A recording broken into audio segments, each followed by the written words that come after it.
لا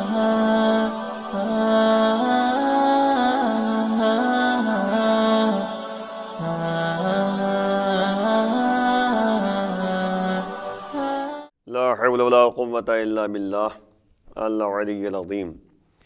اعوذ باللہ من الشیطان اللعین الرجیم. بسم اللہ الرحمن الرحیم. الحمد للہ والصلاة والأہلہا رب اشرح لی صدری ویسر لی امری واحلل عقدۃ من لسانی یفقہوا قولی. اما بعد فقد قال الرسول صلی اللہ علیہ وسلم من مات ولم یعرف امام زمانہ مات میتۃ جاہلیہ. عزیزان گرامی، ہمارے اور آپ کے آخری امام مہدی آخر الزماں عجل اللہ فرجہ الشریف کی ولادت بسعادت 15 شعبان المعظم کو ہے.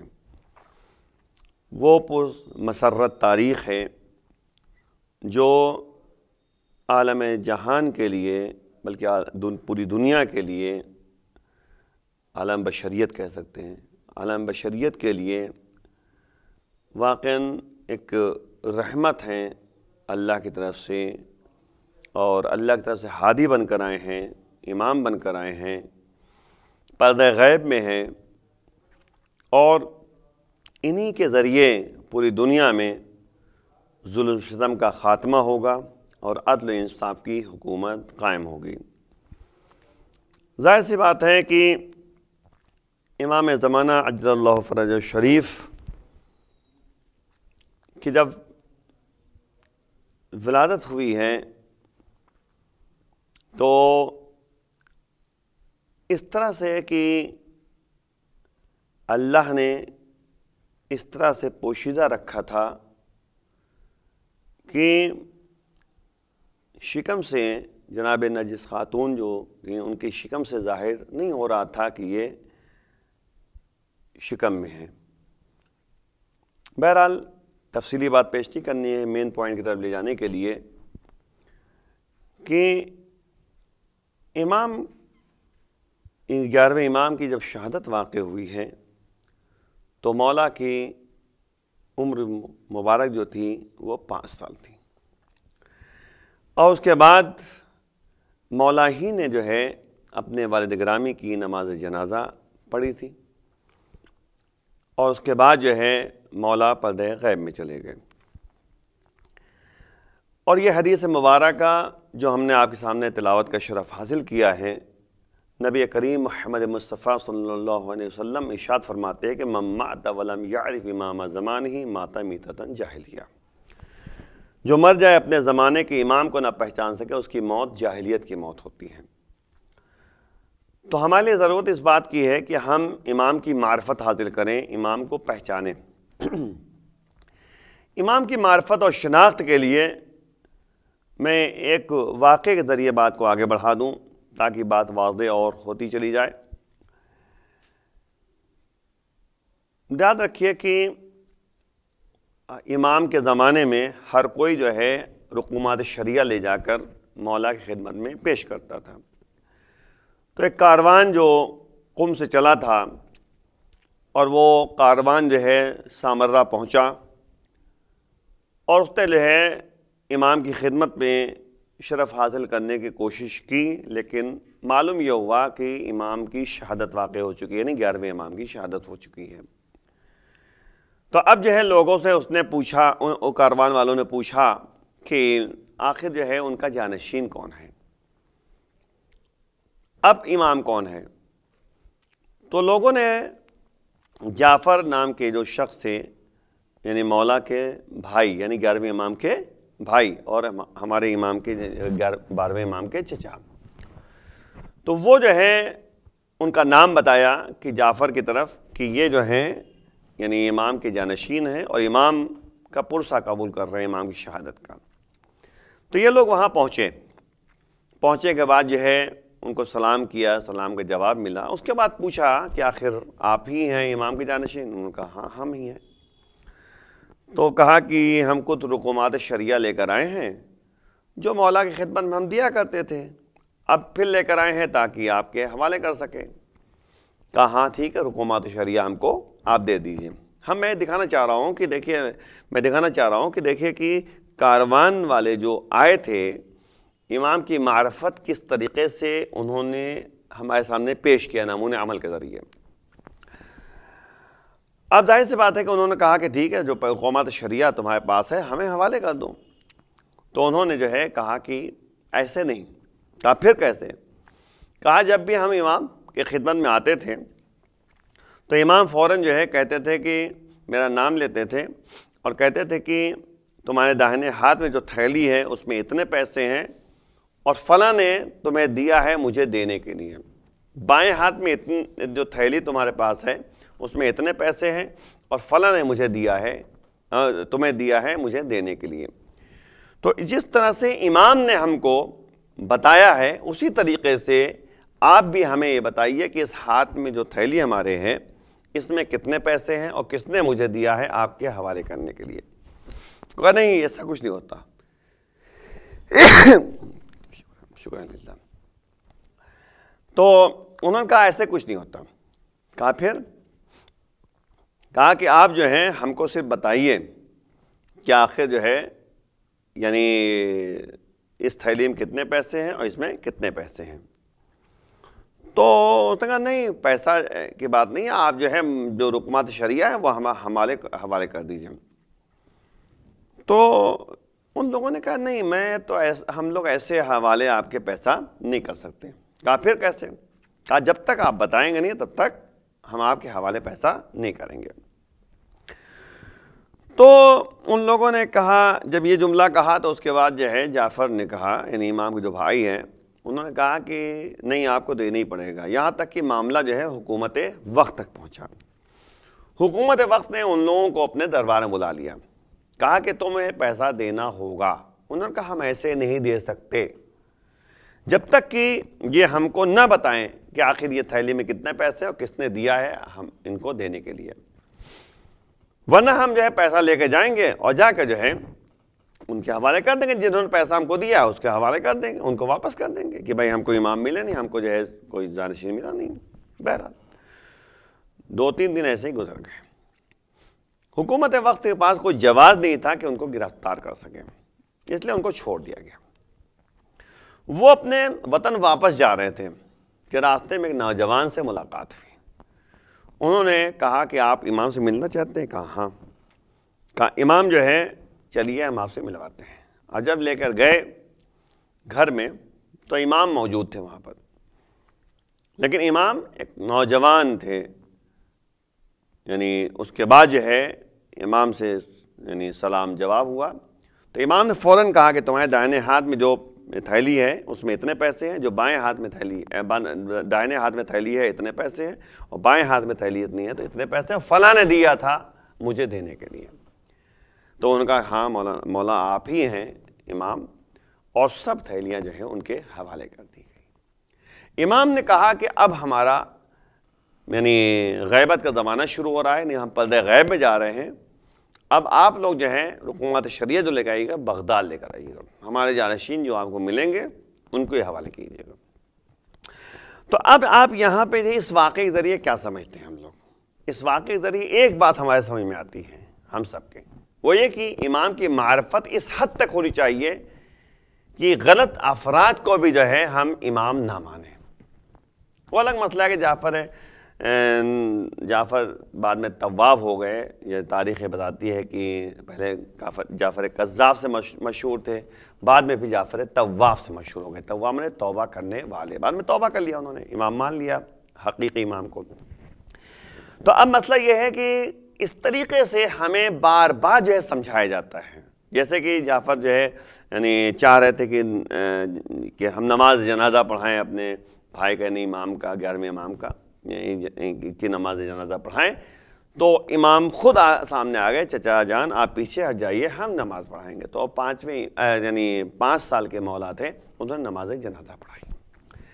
ایک بات یہ ہو گئی معرفت کی بات، تو عرفانی منزل کے یعنی منزلوں کو طے کرنا یہ ہماری ذمہ داری ہوتی ہے۔ تو اب یاد رکھیے عزیزوں، یہ جو جملہ نبی نے کہا کہ من مات ولم یعرف امام زمانہ مات میتۃ جاہلیہ، جو مر جائے اپنے زمانے کے امام کو نہ پہچان سکے اس کی موت جاہلیت کی موت ہوتی ہے، تو جس کی موت جاہلیت کی ہوگی وہ جنت میں نہیں جا سکتا، یہ طے ہے۔ تو اب اپنے زمانے کے امام کو پہچاننا ہے، تو اب اس زمانے میں جو امام ہمارے پردہ غیب میں ہیں ان کو پہچاننے کا ذریعہ کیا ہے، کیسے ہم پہچانیں؟ اس کے لیے علماء حضرات ہیں، اور علماء حضرات کے ذریعے جو ہے ہم امام کو پہچانیں، اور جب 12ویں امام کو ہم پہچانیں گے تو انہی کے ذریعے جو ہے ہمیں 11 اور اماموں کو پہچاننا ہوگا۔ یعنی پورے 12 اماموں پر ایمان لانا یہ ہماری ذمہ داری عائد ہوتی ہے۔ اسی لیے یاد رکھیں کہ ایمان مکمل اسی کا ہو سکتا ہے جو پورے 12 اماموں کو پہچانے۔ اور اسی لیے آپ دیکھیے کہ نبی نے اس زمانے میں کہا تھا کہ ھذا حسین فعرفوہ، یہ حسین ہے، اسے تم پہچانو، تم لوگ پہچانو۔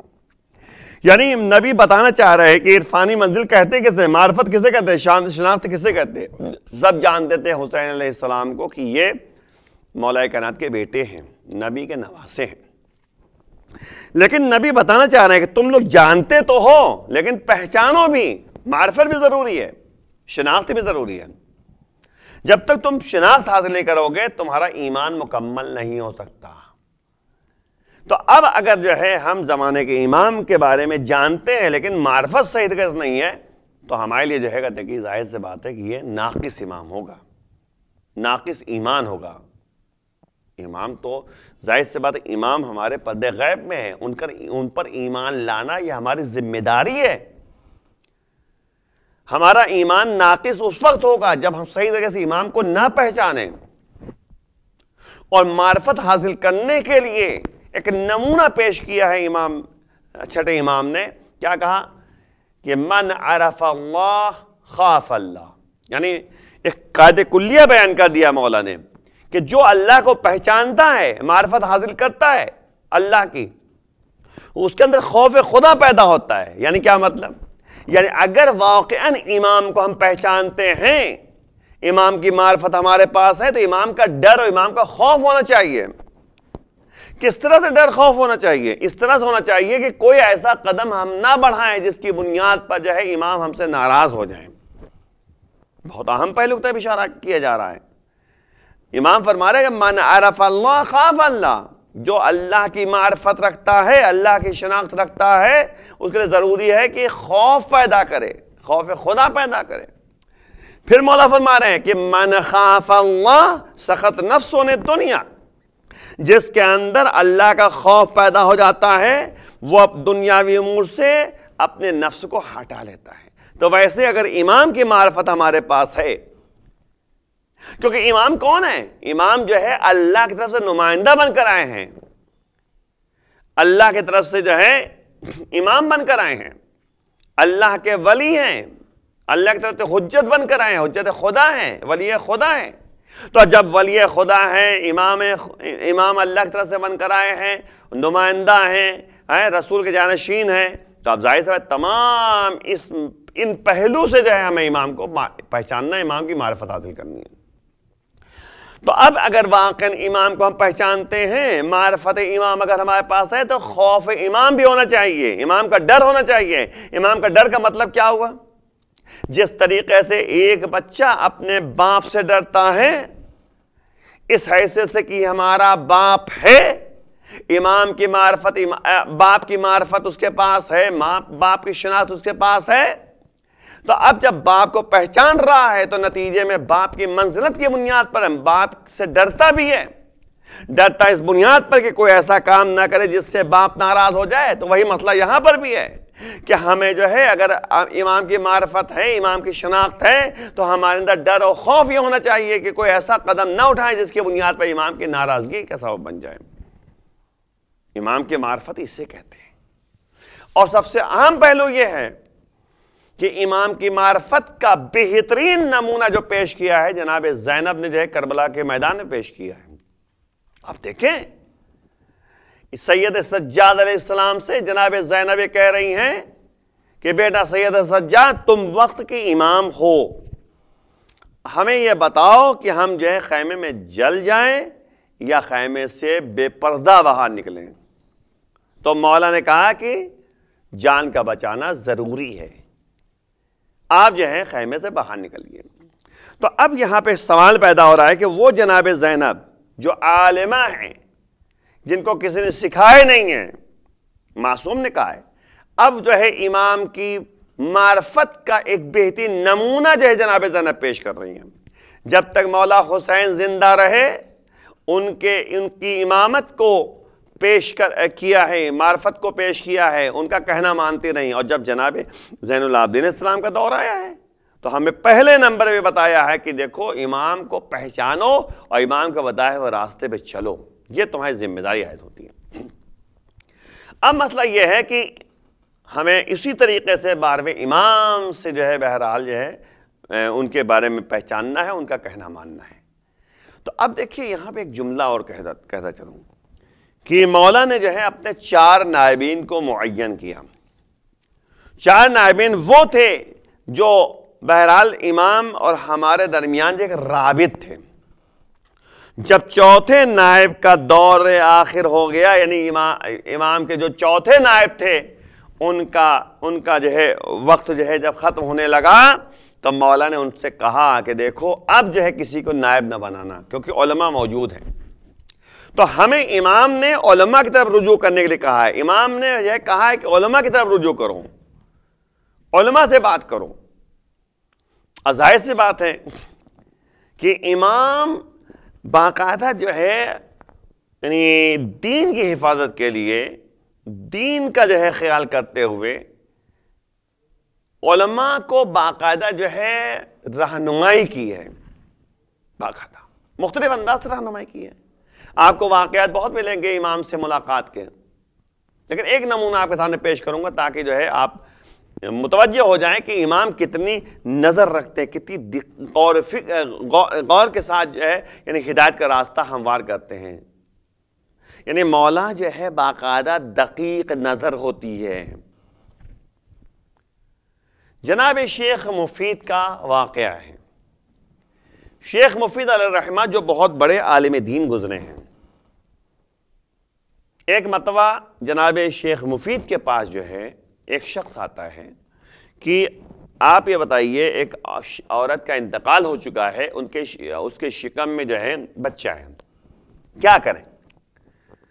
ایسے دفنا دیں یا بچہ شکم سے باہر نکالیں؟ تو جناب شیخ مفید نے کہا کہ آپ ایسے دفنا دیجئے۔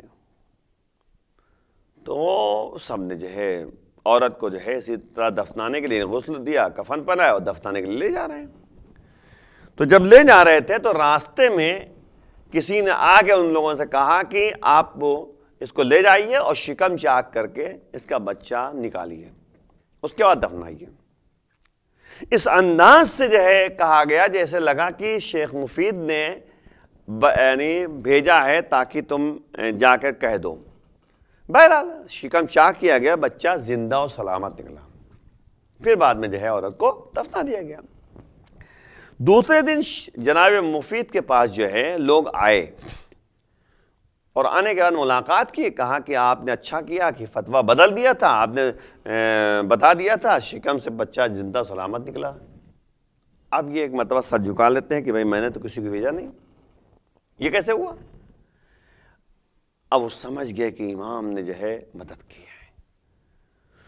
جب یہ لوگ چلے گئے انہوں نے دروازہ بند کر دیا اور کہا کہ اب عہد کر لیا کہ اب اجتہاد نہیں کروں گا، اب فتویٰ نہیں دوں گا۔ تو امام نے باقاعدہ خط لکھا شیخ مفید کو، امام کا خط پہنچا شیخ، بتائیے سوچیے ایسے عالم دین جن کے بعد امام کا خط پہنچے۔ امام نے کہا کہ دیکھو تمہارا کام ہے افتاء، فتویٰ دینا، تمہارا کام ہے فتویٰ دینا، تمہارا کام ہے اجتہاد کرنا، ہمارا کام ہے کہ ہم اس کو مضبوط کریں، اس کی اصلاح کریں، اس کو صحیح راستہ، اگر صحیح ہے تو صحیح ہے، اگر غلط ہے تو ہم اس کو صحیح کریں، لیکن تمہاری ذمہ داری ہے۔ تو آپ دیکھیں کتنی دقیق نظر تھی امام کی اور کتنی دقیق نظر ہوتی ہے، آج بھی امام کی دقیق نظر ہے سب پر۔ اگر امام نہ ہو نا تو ظاہر سی بات ہے کہ انسان جو ہے، مولا ہی کہتے ہیں کہ اگر ہماری نظر نہ ہو تو یعنی لوگ جو ہے تمہیں پیس دیں۔ تو مولا کی نظر ہے، نظر رحمت ہے۔ میں آپ لوگوں سے ایک درخواست کروں گا درمیان میں کہ ہماری جو ذمہ داری ہے غیبت کے زمانے میں اس کی طرف متوجہ رہیں۔ پہلی بات یہ ہے کہ امام کی بارگاہ میں عریضہ لکھیں۔ صرف یہ نہیں کہ جو ہے شب 15 آگے تو ہم عریضہ لکھ رہے ہیں، نہیں، آپ سال بھر میں جو ہے ہر جمعرات کو جو ہے شب جمعرات کو یا جمعے کو یا کسی دن بھی جو ہے آپ جا کے عریضہ لکھیے، اپنے مسائل لکھیے اور مولا کی بارگاہ میں پیش کیجیے۔ عریضہ لکھنا ہماری ذمہ داری ہے، ہمارا فریضہ ہے، تاکہ ہم اپنے عرائض کو مولا کے سامنے پیش کر سکیں۔ لوگ سوچتے ہیں کہ عجیب بات ہے کہ عقیدہ مضبوط ہونا چاہیے، ضروری ہے۔ لوگ ایک سوچتے ہیں کہ ہم لکھ کے جو ہے دریا میں ڈال دیے، آپ پتہ کیسے ہمارا جواب آئے گا۔ نہیں، اس کے لیے مولا نے باقاعدہ جو ہے ہمیں متوجہ کیا ہے۔ علی ابن یقطین جو ہے، جو مولا موسیٰ کاظم علیہ السلام کے صحابیوں میں سے تھے، ان کے چاہنے والوں میں سے تھے، انہوں نے ایک خط لکھا اور لفافہ بند کر کے بھیجا کسی کے ذریعے کہ بھائی اس کا جواب جو ہے مولا سے لے آنا۔ وہ شخص گیا، امام کی خدمت پیش کیا کہ علی ابن یقطین نے یہ آپ سے سوال کا جواب مانگا ہے۔ امام نے وہ لفافہ کنارے رکھا اور آستین سے دوسرا لفافہ نکالا، کہا اس میں جوابات موجود ہیں، اب آپ غور کیجیے۔ آپ مولا بتانا چاہ رہے ہیں کہ ہمارے لیے جو ہے تمام چیزیں عیاں اور روشن ہیں، ہم دریا میں ڈالتے ہیں، امام تک جو ہے بات پہنچ جاتی ہے، امام جو ہے اس طریقے سے ہماری مرادیں پوری کرتے ہیں اللہ کی اجازت سے۔ اللہ نے اتھارٹی دی باقاعدہ۔ تو اب مسئلہ یہ کہ عریضہ ڈالنا یہ ہماری ذمہ داری ہے، پہلا وظیفہ ہمارا فریضہ ہے۔ اور دوسرا فریضہ کیا ہے؟ دوسرا فریضہ ہے کہ امام کی سلامتی کے لیے دعا کرتے رہیں، اللہم کل ولیک الحجۃ بن حسن پڑھیں ہم۔ اور اس کے بعد جو ہے دعائے عہد پڑھیں۔ دعائے عہد، دعائے عہد کیا ہے؟ دعائے عہد جو ہے یہاں تک روایت موجود ہے کہ 40 دن تک اگر صبح سویرے نماز کے بعد آپ پڑھیے تو یہ طے ہے کہ امام سے ملاقات ہوگی۔ اور امام سے جب ملاقات ہوگی اور اگر بائی چانس ملاقات نہ ہوئی تو اگر مر گیا، اس دنیا سے چلا گیا، مر گیا، تو اس کو دوبارہ قبر سے اٹھایا جائے گا تاکہ امام سے ملاقات کرے۔ 40 دن تک جو ہے کم سے کم پڑھنا چاہیے لگاتار۔ تو امام سے جو ہے رابطہ رکھے باقاعدہ۔ اسی دعا میں، انہی دعاؤں میں سے ایک دعا جو ہے دعائے دعائے افتتاح ہے، جو آپ دعا یعنی ماہ رمضان میں پڑھتے ہیں ہر شب میں۔ اس میں ایک شکایت ہے، اللہم ان نشکو الیک فقد نبینا، پروردگار ہم تیری بارگاہ میں جو ہے شکایت کرتے ہیں کہ ہمارے نبی ہمارے درمیان نہیں ہیں، وغیبت ولینا، ہمارا ولی، ہمارا سرپرست، ہمارا امام پردہ غیب میں ہے، وکثرت عدونا، ہمارے دشمن بہت زیادہ ہیں، وقلت عددنا، ہماری عدد جو ہے کم ہے، تعداد کم ہے، وشدت الفتن بنا، اور فتنے فساد جو شدت پیدا کر چکے ہیں۔ تو اب آپ غور کریں کہ اس طرح دعائیں جو ہے ہر شب ماہ رمضان میں ہر شب میں جو ہے پڑھنے کی دعائے افتتاح ہے۔ اس میں جو ہے باقاعدہ بارگاہ معبود میں شکایت کی جاتی ہے اور اس سے بارگاہ معبود میں دعا کی جاتی ہے کہ مولا کے ظہور میں تعجیل فرما۔ اب یہاں پہ جو ہے بہرحال وقت کا تقاضا نہیں تفصیلی بات پہ کر سکوں، لیکن معرفت امام کے سلسلے میں چند باتیں ہم نے آپ سامنے پیش کی۔ اور دوسری بات جو ہے ایک بحث آتی ہے، غیبت کی بات آتی ہے، ظہور کی بات آتی ہے۔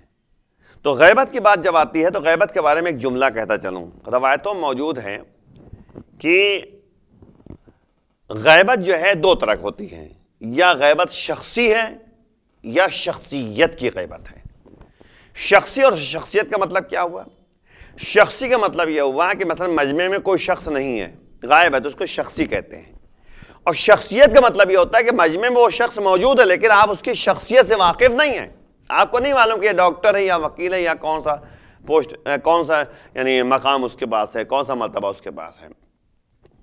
جس طریقے سے جناب موسیٰ علیہ السلام فرعون کے دربار میں پروان چڑھ رہے تھے لیکن فرعون کو یہ نہیں معلوم تھا کہ یہ نبی ہیں، تو یہ ہے شخصیت کی غیبت۔ شخصیت اور شخصی غیبت یہ ہے کہ مجمع مثلا ہم نہیں دیکھ پا رہے ہیں، وہ افراد غائب ہیں۔ ہو سکتا ہے امام ہمارے سامنے ہوں لیکن ہم ان کی شخصیت کو نہیں پہچانتے۔ اسی لیے کہا گیا ہے کہ آپ اپنی یعنی زبان کو محفوظ رکھیں، کسی کو کچھ نہ کہیں، کیا پتا کس شکل میں جو ہے ولی خدا جو ہے تمہارے سامنے موجود ہوں۔ اسی لیے کہا گیا ہے کہ لا تحقرن احدا من المسلمین فإن صغیرہم عند اللہ کبیر، مسلمانوں سے کسی کو جو ہے حقیر نہ سمجھو، کیا پتہ اللہ کے نزدیک اس کا مرتبہ اعلیٰ ہو، اللہ کے نزدیک کس کا مرتبہ ہے۔ تو اس لیے ضرورت اس بات کی ہے کہ ہم اس بارے میں سمجھیں کہ شخصیت کی غیبت ہے یا شخصی غیبت ہے۔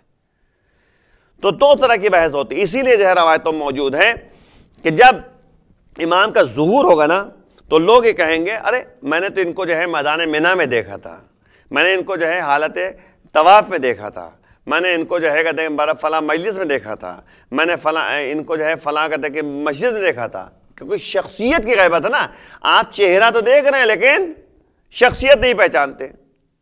تو اس لیے ضرورت اس بات کی ہے کہ انسان یعنی اپنی ذمہ داری کو ادا کریں، اپنی ذمہ داری کو پیش نظر رکھیں۔ اور ظہور کی بات جہاں تک ہے تو یاد رکھیے ظہور جو ہے امام کا ہوگا، لیکن کب ہوگا؟ جب اللہ چاہے گا۔ کچھ علامتیں بیان کی گئی ہیں، وہ علامتیں اگر پوری ہو گئیں تو اس کے بعد جو کہتے ہیں کہ امام کا ظہور ہو سکتا ہے، لیکن حتمی نہیں ہے۔ حتمی تو اس وقت ہے جب اللہ چاہے گا کہ امام کا ظہور ہو۔ ایک بات اور ذہن میں آپ کو ڈال دوں کہ ظہور کی بات آتی ہے امام زمانہ کے سلسلے میں۔ کیوں؟ کیونکہ ولادت کے بعد جو ہے ایک عمر میں جو ہے مولا کی غیبت ہوئی ہے، غیبت صغرا، غیبت کبرا میں ہے مولا۔ جب غیبت کبرا میں ہے مولا تو اب جو ہے غیبت کے بعد جو ہے پردے غیب جب ہٹے گا تو اس کے بعد جو ہے مولا کا ظہور ہوگا۔ یہ ہے ظہور۔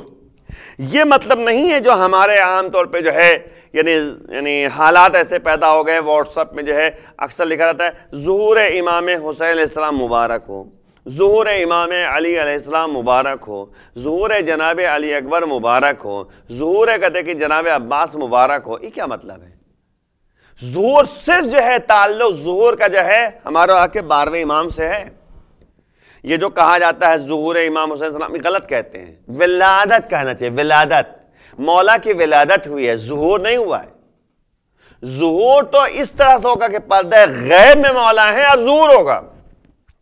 یہ اصل میں جو ہے سازشیں رچی جاتی ہیں نا کہ ظہور کا لفظ اتنا زیادہ کہتے ہیں عیاں روشن کر دیا جائے کہ انسان امام کے ظہور سے جو ہے ناواقفیت پیدا کرے اور امام سے جو ہے لا تعلقیت پیدا کر لے اور امام سے جو ہے کہتے ہیں کہ دور ہو جائے۔ یہ مطلب مین مسئلہ ہے غیبت امام اور ظہور امام۔ اس سلسلے میں جو ہے گفتگو کرنے کی ضرورت ہے، سمجھنے کی ضرورت ہے کہ امام کا ظہور ہوگا لیکن جب اللہ چاہے گا۔ تو یاد رکھیں ہر امام کی ولادت ہوئی ہے، اور ولادت ہوئی ہے اور امام زمانہ سے ظہور کا تعلق ہے۔ تو اب دوسری بات یہ ہے کہ ہمیں ان تمام باتوں کو پیش نظر جو ہم آپ سے بیان کیا ہے، 2-3 باتیں آپ سمجھ لیجئے۔ پہلی بات یہ کہ امام کی معرفت ضروری ہے، امام کی شناخت ضروری ہے۔ دوسری بات یہ ہے کہ امام کے ظہور کے بارے میں دعا کرنی ہے، عریضہ لکھنا ہے، سلامتی امام زمانہ کے لیے یعنی دعا کرنی ہے، اللہم کل ولیک، ہے نا۔ اور آخری بات یہ ہے کہ امام کی غیبت کے بارے میں عقیدہ رکھنا ہے کہ امام پردہ غیب میں ہے، ظہور فرمائیں گے۔ آخر بارگاہ میں دعا کرتے ہیں پروردگار بحق زہرہ و ابیہا و بالہ و بنیہا ہمارے گناہوں کو معاف فرما، امام کے اعوان و انصار میں شمار فرما، امام کے ظہور میں تاجر فرما، ان کے اعوان و انصار میں شمار فرما۔ وآخر دعوانا ان الحمد للہ رب العالمین، والسلام علیکم ورحمۃ اللہ۔